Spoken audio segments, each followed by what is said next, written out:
করে সকলকে স্বাগতম।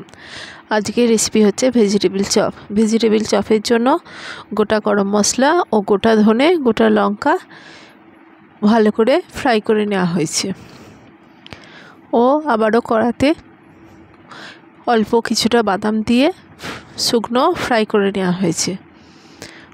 কড়াতে তেল দিয়ে অল্প কিছুটা আদা দিয়ে আদাটা একটু হালকা করে ভাজা হয়ে গেলে তারপর সেদ্ধ করে রাখা আলু বিট গাজর একসাথে দিয়ে দেওয়া হলো। পরিমাণ মতন নুন ও স্বাদ মতন মিষ্টি দিয়ে ভালো করে নাড়াচাড়া করতে হবে।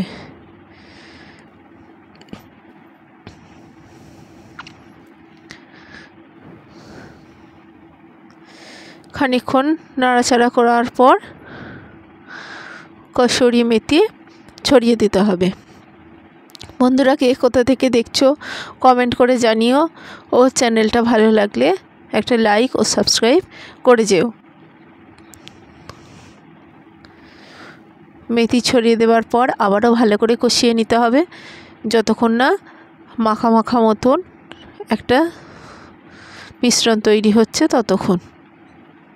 নামিয়ে নিয়ে ধনেপাতা কুচি ও ভেজে রাখা মশলাটা ছড়িয়ে দিতে হবে।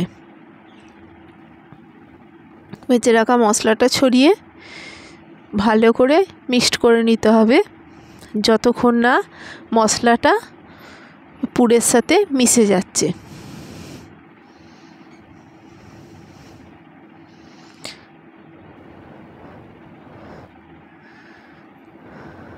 ভালো করে মিক্সড করে নেওয়া হয়ে গেছে দেখতে পাচ্ছ।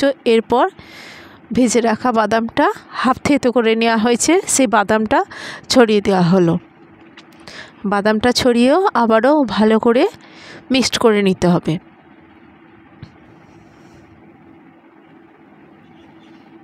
যতক্ষণ না পুরটার সাথে মিশে যাচ্ছে ভালো করে মিক্সড করে নিতে হবে।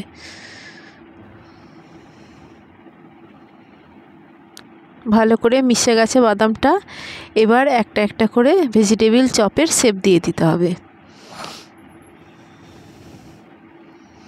অন্য একটা পাত্রে অল্প ময়দা অল্প কর্নফ্লাওয়ার নিয়ে জল দিয়ে একটা স্মুথ ব্যাটার তৈরি করে নিতে হবে।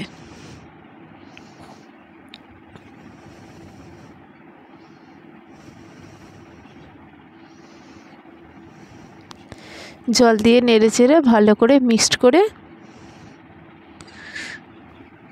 একটা স্মুথ ব্যাটার তৈরি করে নিতে হবে।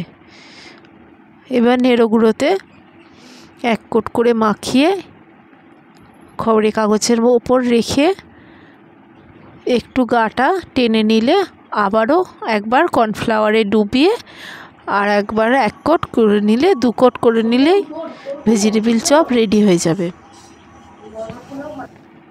এবার গ্যাসেতে কড়াই বসিয়ে তার মধ্যে অল্প করে তেল দিয়ে গ্যাসের ফ্লেমটা মিডিয়ামে রেখে নেড়ে চেড়ে ভালো করে ভেজে নিতে হবে, তাহলেই রেডি হয়ে যাবে ভেজিটেবিল চপ।